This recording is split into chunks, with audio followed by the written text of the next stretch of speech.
They laughed at me for buying 20 old tractors from the 1970s. 1 year later, they were begging to rent them. My name is Samuel Walker, and if somebody had told me 2 years ago that half the farmers in my county would someday be lining up outside my barn asking to rent my old tractors, I probably would have laughed right alongside them. Not because it couldn't happen, but because those same people spent an entire year calling me crazy. Now, before I tell you what happened, do me a favor. Subscribe to the channel and share this story. Folks think farming is only about planting seeds and harvesting crops, but sometimes the biggest lessons come from places nobody expects. And this story is one of them. I was 73 years old when all of this started. My farm sits just outside a small farming town called Red Creek. It isn't the biggest farm in the county. Never was. My old white farmhouse sits on a gentle hill overlooking fields my father worked before me and his father worked before him. The barn is older than most people in town. The wood has turned dark from decades of sun, rain, snow, and wind. Every morning, I wake before sunrise. I still make coffee the same way I've made it for 40 years. A black metal coffee pot sitting on an old stove. Nothing fancy. Then I sit on the porch and watch the sky wake up. Most mornings the fields are covered in fog. The grass sparkles with dew. Birds start singing from the fence posts. That's my favorite time of day, because before the machinery starts, before the trucks start moving, before the phones start ringing, the land is quiet. And if you listen carefully enough, the land usually tells you things. Most people don't understand that. Farmers do, or at least they used to. You see, modern farming changed a lot. The tractors got bigger. The computers got smarter. The screens got larger. Everything became faster, more advanced, more connected. And somehow, in the middle of all that progress, people forgot one important thing. Machines break.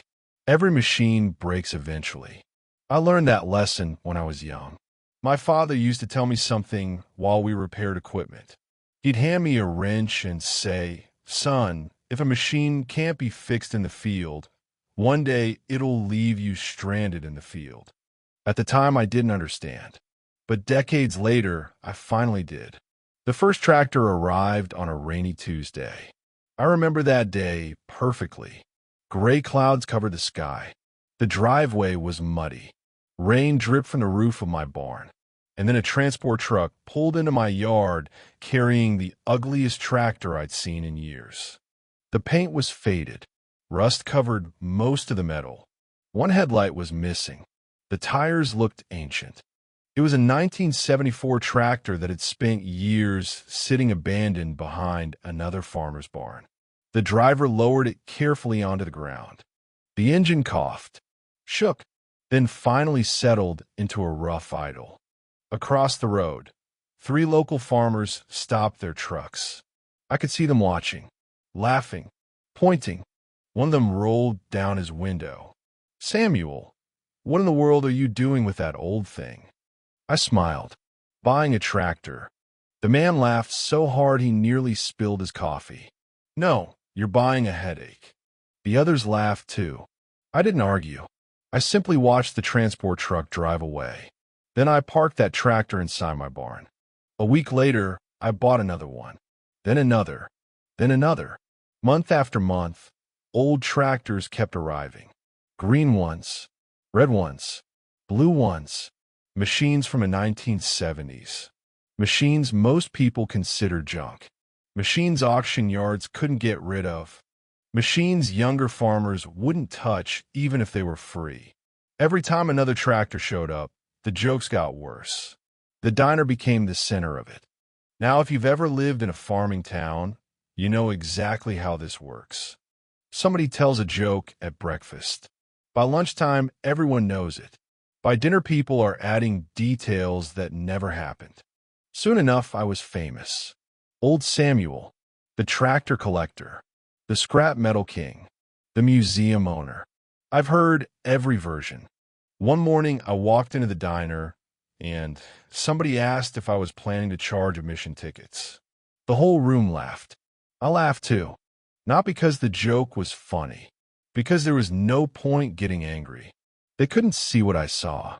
And honestly, I didn't expect them to, because from the outside, it looked ridiculous. 20 old tractors. 20. Even I admit it sounded crazy. What nobody saw was what happened after sunset. While most people were home watching television, I was inside my barn. The smell of diesel fuel filled the air. Toolboxes sat open. Engine parts covered workbenches. Old repair manuals stacked high in every corner. For nearly a year, that barn became my world. I rebuilt carburetors, replaced hydraulic lines, installed new bearings, changed seals, repaired transmissions. Some tractors needed weeks of work. Others needed months. More than once I thought I had bought complete junk. But I kept going, because every machine that came back to life taught me something. These old tractors were simple, beautifully simple. No software updates, no digital locks, no electronic permissions, no complicated computer systems. If something broke, you fixed it. If an engine wouldn't start, you diagnosed it yourself. If a hose leaked, you replaced it. The machine belonged to you, not some distant technician, not some software engineer. You. And I liked that. By winter, all 20 tractors sat inside my barn. Ready, running, maintained. The sight was incredible. Rows of old steel standing quietly beneath hanging lights. Machines that had been forgotten. Machines everyone else gave up on. Machines waiting for a second chance. A lot like old farmers, if I'm being honest. Then spring arrived. And that's when everything changed. The season started normally. Fields were prepared. Seeds were delivered. Farmers rolled their massive modern equipment out of storage. Those tractors were impressive. Huge machines worth hundreds of thousands of dollars. Some cost more than houses. Air-conditioned cabs, touchscreen controls, satellite guidance systems, technology everywhere. People loved showing them off. And why wouldn't they?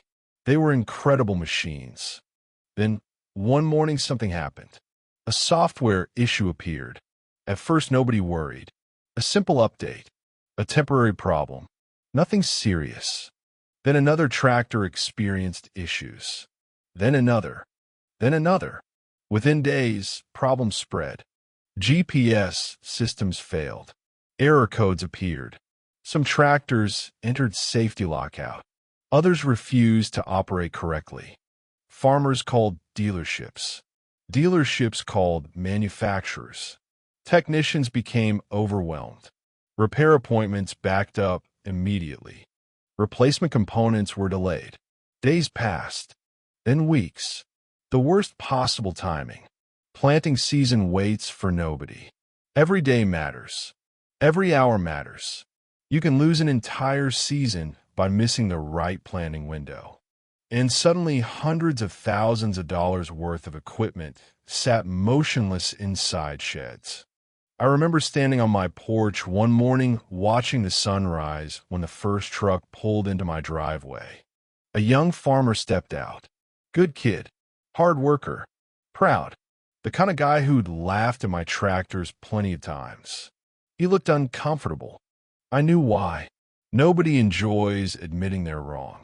He walked toward me slowly, shoved his hands into his pockets, then finally said it. "Samuel, you still got those tractors?" I nearly smiled, but I kept a straight face. "Sure do." He looked toward the barn. All running. Everyone. Silence. Then came the question. The question nobody would have believed a year earlier. Can I rent one? I won't lie. Part of me enjoyed that moment. Not because I wanted revenge, but because life has a funny sense of humor. The same machines people mocked had suddenly become valuable. Very valuable. I nodded. Of course. By the next morning, 5 more farmers arrived. The day after that, 10. Then 20. Soon my driveway looked like a dealership parking lot. Pickup trucks lined both sides. Farmers waited their turn, and every single one wanted the same thing.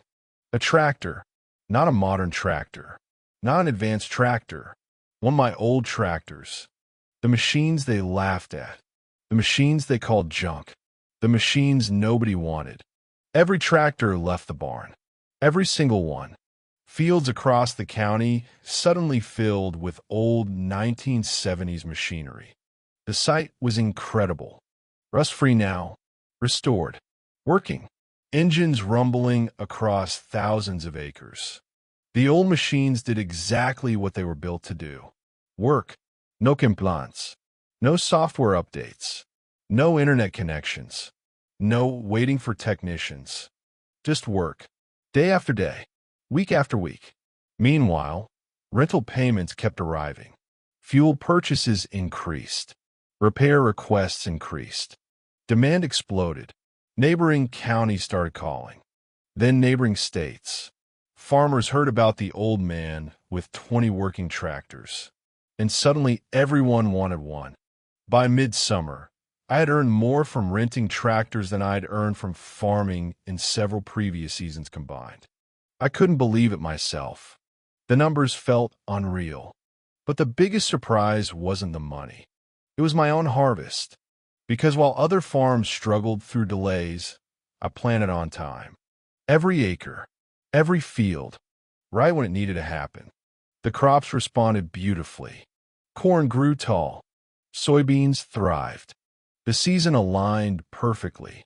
And when harvest finally arrived, it became one of the most profitable years of my entire life. At 73 years old, after decades of farming, after decades of people telling me what I should do, one simple decision changed everything. Not because I was smarter, not because I predicted the future. I didn't. I know you haven't subscribed to this channel yet.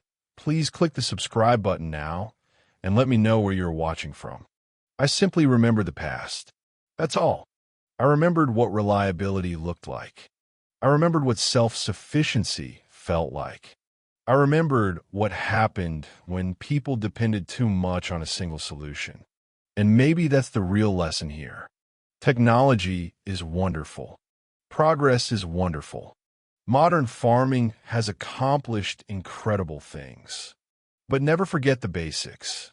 Never forget what works. Never become so dependent on complexity that you lose the ability to operate without it. Because one day, when the fancy systems fail, when the screens go dark, when the updates stop working, you'll discover something important. The old things still matter. The simple things still matter. The things people laugh at today might become the things they desperately need tomorrow. And every time I walk through my barn now, I still stop and look at those tractors. 20 old machines, 20 stories, 20 reminders, because they taught me something I'll never forget. The crowd is usually looking at today, but sometimes success comes from preparing for tomorrow. And if you've made it this far in my story, subscribe to the channel and share this video. Because next time, I'll tell you about the season a storm destroyed nearly every crop in the county, except one field nobody believed would survive.